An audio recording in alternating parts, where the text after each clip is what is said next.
Afternoon and welcome to the, what is today, June 4th, 2014 meeting of the Sacramento-Yolo Port Commission. As always, we will begin tonight's Pledge of Allegiance, tonight's meeting with the Pledge of Allegiance. I'll ask our newest commissioner, Babs Sandine, to please look at this.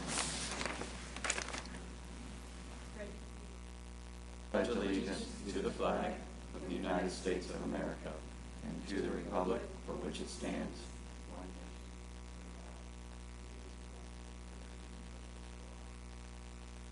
nation.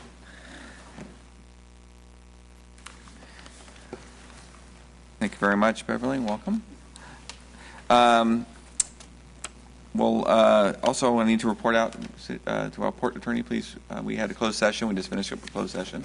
Yes, so the Port Commission met in closed session to confer with its real property negotiators concerning property located at 2895 Industrial Boulevard. No action was taken. Thank you. We'll start tonight with the presentations by the public on matters not in the agenda but within a jurisdiction of the Commission. If anybody has a request to speak, I did see one here. I think it lost. Oh, it's on item 2. You're on item 2, right? Okay. Well, if you can, not on the agenda, now would be the time, so I'll open it up to have you please address that. During this time, matters not on the agenda, we are precluded by law to discuss or take action, but we will take note and follow up as appropriate. So. Okay, I'm Tim Campbell, President of Local 18 ILWU Longshore Division. It's been brought to my attention that we're in the process of getting ready to put a fence in at the Port of Sacramento. And I wanted to remind everybody that we're still in a ULP between the international and the city, so we need to keep that in consideration. There still is a labor dispute, an unfair labor practice dispute that's been filed, so I want that to be on the record. Okay, thank you.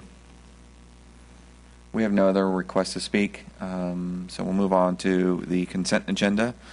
Item 2, there's 2 items on the consent agenda. One is a consideration of a land lease agreement, and second is the minutes. Do we have any comments or questions on the consent agenda? If not, I'll entertain a motion. Second. We have a motion and a second. All those in favor say aye. Aye. Aye. Those opposed? Consent agenda passes. Moving on to the regular agenda, item 4, which is consideration of the fiscal year 2014-15 budget. Aaron. Thank you, Chairman, and good evening, Commissioners. So tonight we're following up on the budget we did a biennial budget in 2013 that was a 2-year budget in line with the city's budget process, but we thought for 2 reasons really. One being to give the Commission an update on the budget in the current fiscal year and how we did during the last fiscal year, but then also in the Harbors and Navigation Code it does have a requirement to adopt a budget annually, so we're going to keep with that practice. So this is really an update to the biennial budget that was adopted last year and pertains only to the next fiscal year. So first, we want to start by looking back at 2013-14. We have a little less than a month left of that fiscal year, but we have pretty good projections now on how we're going to close the year. So what we started the year doing was implementing the business plan recommendations. There's 4 items right there. You see the cost reductions that were implemented, the debt retirement strategy that we laid out. We have implemented almost all of that, and then of course we did the lease with SSA for the North Terminal, in addition to several other leases for storage projects on undeveloped port land. So as a result of all those things, the port's financial situation is much improved, as I'll get into in a minute. But I want to be clear just from the get-go here that the numbers for 13-14 are really bolstered by that we had a lot of one-time revenue during last year, and we also have an outstanding liability with PG&E that we aren't quite settled on yet, and we'll be deferring that, the settlement of that to fiscal year 14-15. So on 13-14 in general, this is a snapshot of our revenue over expenses that we're projecting for the rest of the year. So you can see and this includes everything in terms of debt service and the expenses. So we actually had a profitable year, about $645,000 in the black. And the breakdown of revenue you can see here, The biggest factor in that was the real estate increase. At this point, I believe real estate makes up about 88% of the port's overall revenue. We had about $900,000 in new leases during last year, and that's inclusive of the SSA lease, so it's a little inflated, but several new leases, like I mentioned. Cargo, we actually had a better year this year under SSA's control than we did last year. We did about, or we're projected to do about $2.7 million in cargo revenue, and that's SSA's total. We are subject to a 25% share of anything over $2 million per the terms of the lease, so we're projecting that at about $175,000. We also get 25% of the environmental fees that SSA collects from vessels, so that's just under $10,000 for this year. Foreign trade zone has been consistent. There's no increase, no decrease in that. That program is very difficult to make it work for new users of it, but we are trying to market it a little more aggressively. So we hope to increase that revenue in the future. And like I said, one-time revenue was unusually high, almost $600,000, and the main part of that was the port security grants that we closed out for a lot of the equipment that was purchased last year. That was about $350,000. We also collected $180,000 in impact fees from the mini storage project over by at Taylor Village. The ports deal with Taylor Village. We actually collect the impact fees from that development, so that helps offset the debt we have to Taylor that we're still paying down. And then also SSA is contractually obligated to purchase our air credits for $50,000. That was part of the lease as well. This is a snapshot of the expenses, admin support, meaning our staff and our other the things that go into running the port, the support we provided the city in terms of part of our budget goes to like the city's finance department, city manager's office. That and insurance are still our two biggest categories that make up over 67% of our total expenses. And then in terms of debt service, like I said, we deferred the PG&E liability till next year.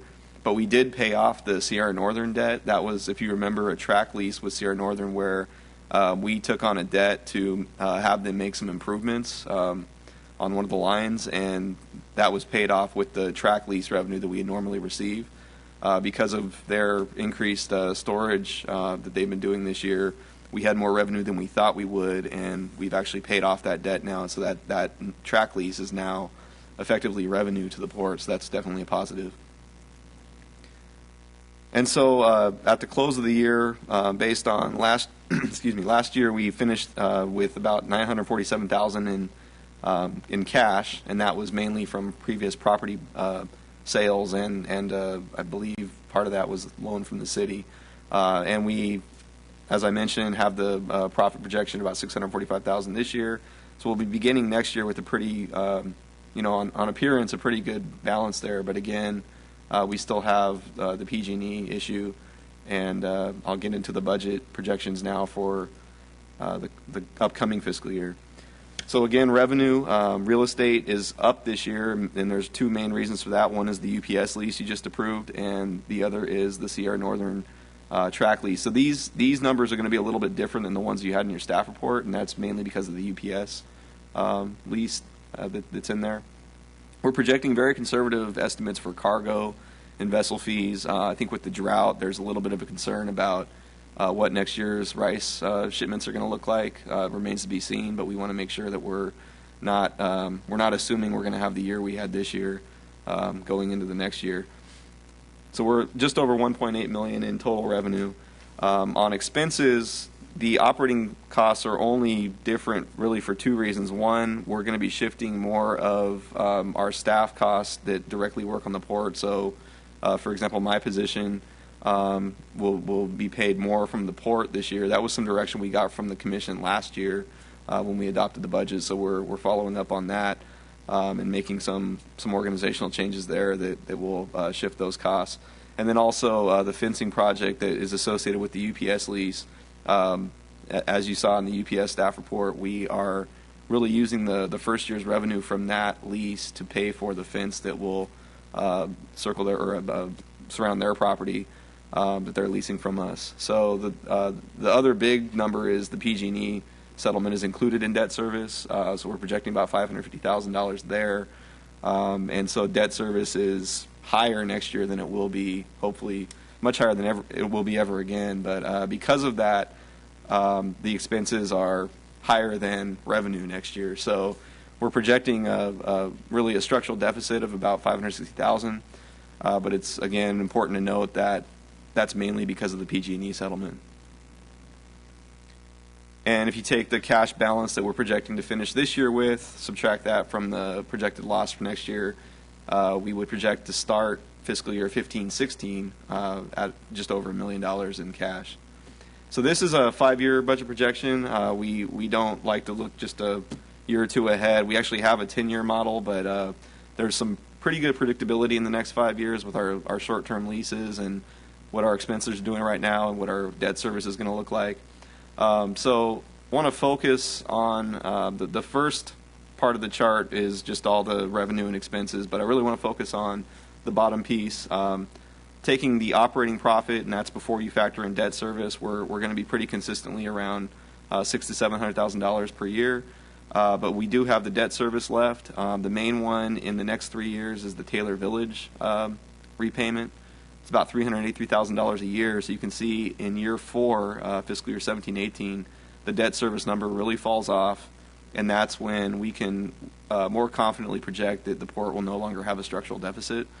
These next few years, it's questionable. Definitely this year because of the PG&E settlement, but it's a very thin margin for the next couple of years. So that carryover balance we're carrying right now is really important to buffer any potential loss of revenue that could result from, say, a leasee, not making their rent, or just any number of things that could go wrong in terms of maintenance and that sort of thing. So we want to be conservative about how we approach the balance that we have, and really work through these next few years to pay off the debt so we get to a point where we're no longer experiencing that structural deficit.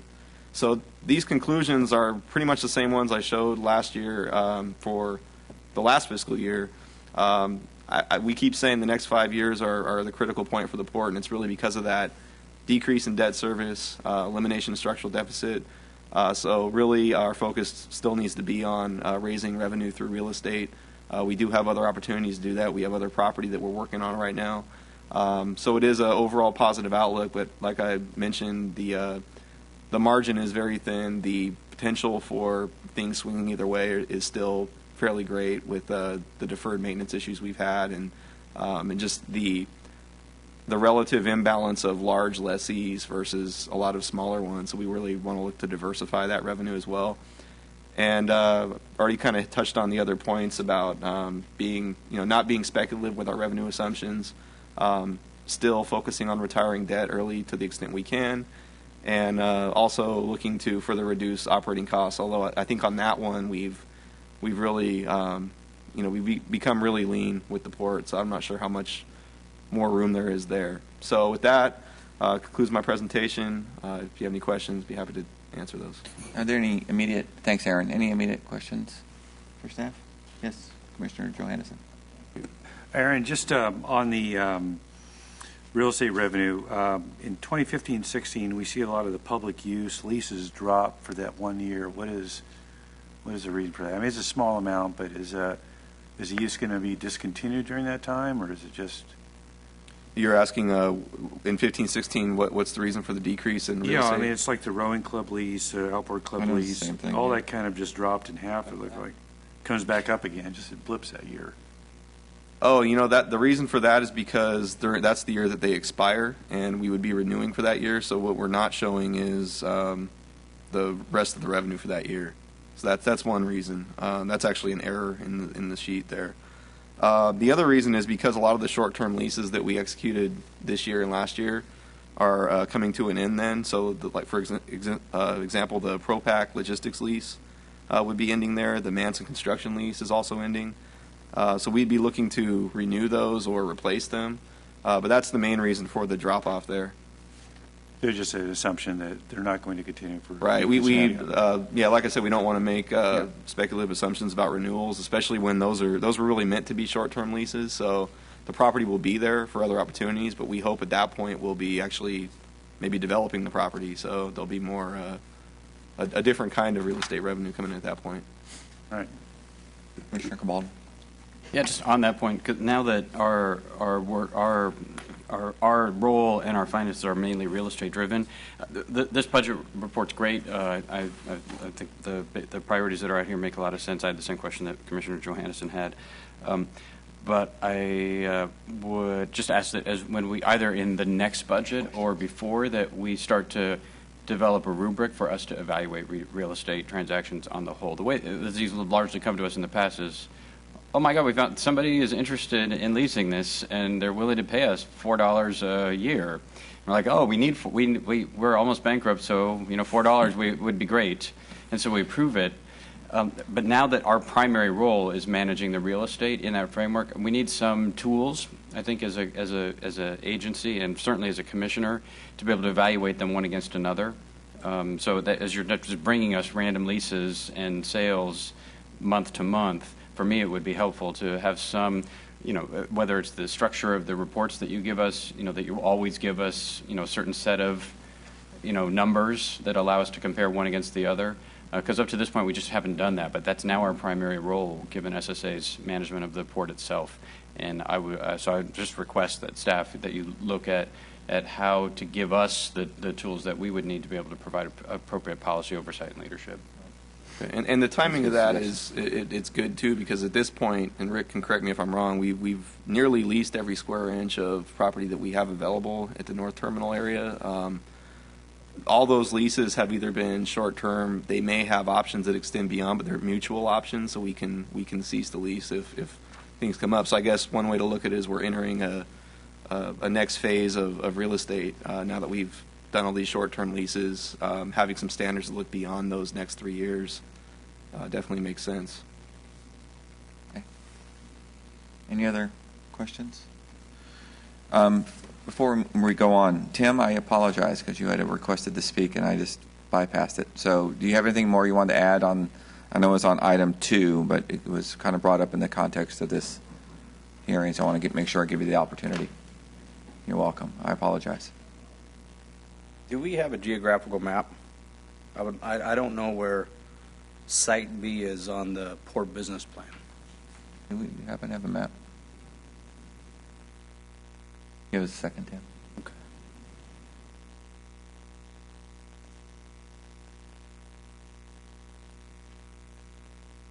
I think I can start to answer that question. So Okay. the Terminal Street gate, what we describe as Site B, or Sites B and C, are the sites that are on either side of that Terminal Street entrance. So one is where we have the dirt stockpiled. That's what we call Site C. So that would be on the left side of that road if you're going into the gate. Site B is on the right side of that. So Site B is the larger side. I think it's about 7 or 8 acres. Rick Toff, this is old F building area, or F building, F system. where Yeah, it's two towers the larger of the two Primafuel sites. So Okay. it's The old it's at Primafuel. It's at the southwest corner of Industrial and Terminal Street, Okay. where the pillars are located, where the overhead conveyor was torn down. Yeah, F. Yeah. Are we going to have some discussion on this fence going in there? I know. I'm giving you the opportunity now to. Okay, there's a guard shack there. There's going to have to be gates there, but we're in a lawsuit right now over all that stuff, and I think we're leasing stuff out. And I spoke with the International, and there has been no resolution yet to this lawsuit, and yet we're leasing this property out, and that's ILW's jurisdiction under the last preservation of work agreement, which expired, but it doesn't mean it's gone. It's in adjudication right now. So, and everybody's pulling the trigger on all this stuff. So I just want to put out, it'd be something if something went south on this, and we're leasing stuff out that isn't ours to lease out, and next thing you know, you got longshoremen parking UPS trailers. So it's something to think about, and I know nobody wants to hear that, and everybody thinks this that preservation of work agreement's gone, but you know, it's at a Congress level right now. We have a lot of people working with us, and the Internationals push me in a direction to deal with that stuff. And I feel it's only fair that I let the commissioners and CEO know what's going on here, and no one's contacted us to talk to us about anything. I just have to find out stuff on the fly. And it's used to be a long-term partnership, which is now dissolved. And I think it's dissolved in bad standings. you know, and it's a shame because we used to all be able to sit down and eat. I've had lunch with everybody in this room, aside of you.